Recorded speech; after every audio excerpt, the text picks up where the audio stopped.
While the Republicans have been supplying us with a very steady but necessary supply of distraction with their infighting, you have to wonder what else is going on that we're not seeing. And I'm going to tell you about that, but first, let's talk about this. I'm sorry, we have nothing if we don't have humor at the end of all this. It's Real Villains of DC, Love is Blind, and Unhinged, Messy Republicans edition. These the days of our lives. So the MAGA Republicans are just figuring out who they voted for, and every day there's another revelation, and it's just, I don't know how to explain the joy that's in my heart as these people are waking up to what they've been supporting all along. If you don't know what I'm saying, you can scroll back and watch my earlier video, or just trust me when I tell you that the reason Republicans are fighting is because they disagree over H-1B visa, immigration visas. Why am I not saying things right? Help, it's the week between Christmas and New Year's. I'm gonna leave that in because I'm not gonna waste another take on this. So basically, Vivek Ramaswamy and Elon Musk are like, yeah, we have to bring in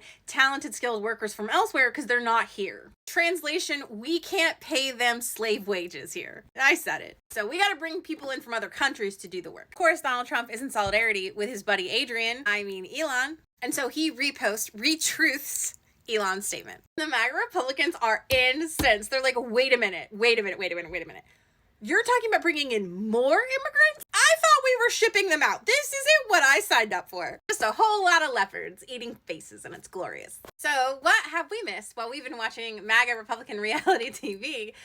Another report dropped on the unethical Supreme Court. You think you're mad about CEOs? Just wait until I tell you about the Supreme Court justices that have taken luxury gifts from Republican mega donors. I mean, you already know about them. It's the same people. Justice Clarence Thomas didn't disclose 2 extra trips, also paid by Harlan Crow. This 94-page report comes from the Senate Judiciary Committee, the Democrats specifically, who are outraged after the ProPublica 2023 expose that showed the near $5 million in gifts that Justice Thomas has received from Republican mega donors. I'm pretty sure I have a playlist here. I don't know what it's called here. On my YouTube, it's Not So Supreme Court, I think. Anyway, search it. I'm sure someone else has done better than me. But the bottom line is ProPublica did this wonderful, scathing expose talking about all the undisclosed trips that these justices have taken on yachts with these mega donors. Remember this photo? This pissed a lot of y'all off. Here's Clarence Thomas pictured with Leonard Leo and Harlan Crow, Peter Rutledge, and Mark Paletta, all at Lake Camp Topridge. I don't know, some fancy place that Harlan Crow keeps flying people out to. I don't know about it, okay? I did not grow up in this lifestyle.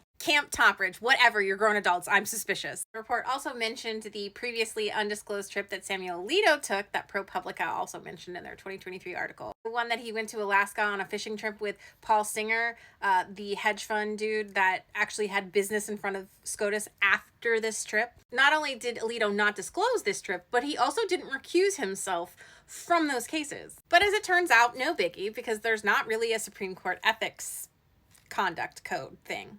What am I trying to say? They have their own ethics code and nobody understands what happens if you violate it. A little unclear when you yourself are the police. So who's policing the police? Hey, Republicans, you should help legislate something to stop this corruption. And Republicans are like, nah, we're good.